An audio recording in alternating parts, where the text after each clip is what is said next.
Hello, everybody. My name is Randall Melendez, and before I start my story, I would like to hope and wish everyone safety up in the Northeast and and your extended families. I know I'm a little bit concerned because all my entire family is in New York City right now, so I am currently, every so often watching the news to make sure everything is going good and make sure my family is safe within this tropical storm.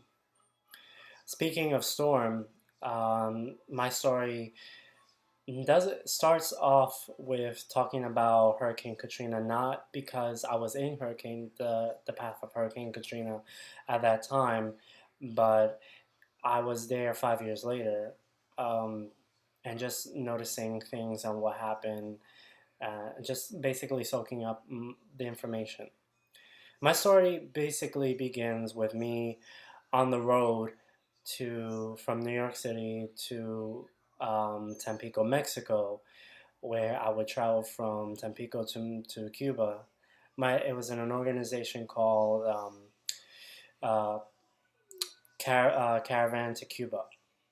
Now, one of the locations that we stopped at was New Orleans, specifically the Ninth Ward. Um, and that was there where I met, a bunch of young people and um, coordinator for this other organization and a place that we stayed for called Our House Grocery. And in this organization, they taught local kids and kids from around the United States how to produce agriculture and other material, like other ways of survival skills. Now, I found it interesting because in this area that I was staying in with these young people for the two days, that everywhere around it was completely abandoned. And that house that I was staying in was the only house that had running water, the only house that had electricity, and all the basic necessities.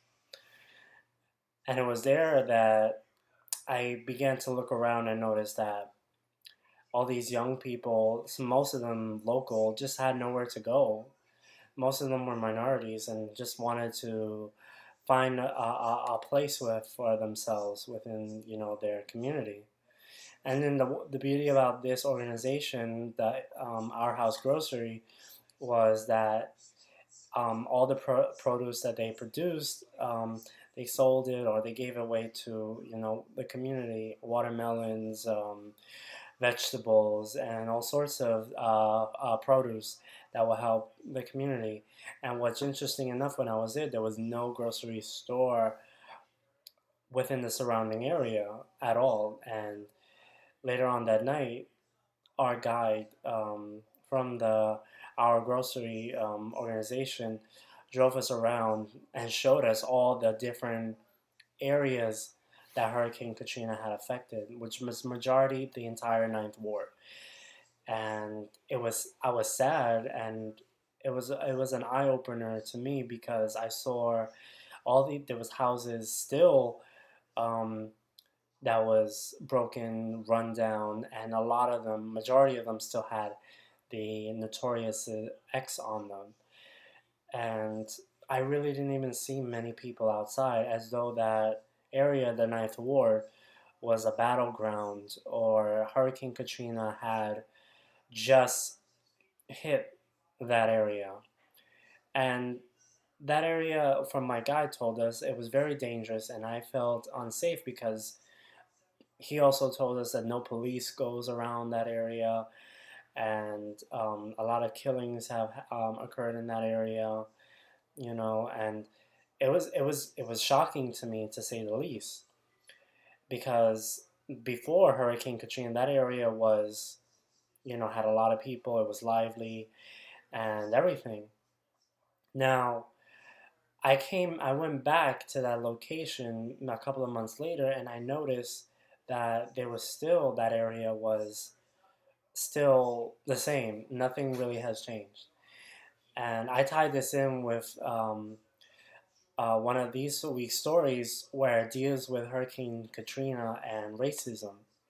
Now, what I found interesting was that I wasn't around Miami during Hurricane Andrew, but I've noticed the recovery efforts from Hurricane Andrew, that it was very quick, and I mean not as like my grandmother lives around a Homestead area, and I noticed within months later things were developing very quick.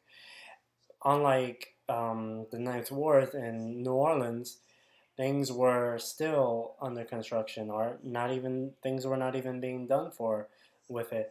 And I felt that this tied in with this week's readings when it deals with racism, because in the aspect of recovery and how public administration and recovery can tie into each other. Because in one area we look at things were in Miami, things were recovering faster, and in New Orleans things were not as recovering as fast.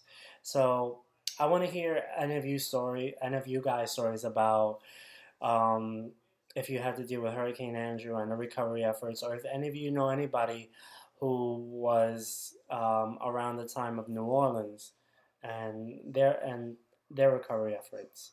So that's my story, pretty much, and hope you enjoyed it. So like to hear from you guys. So see you later. Bye.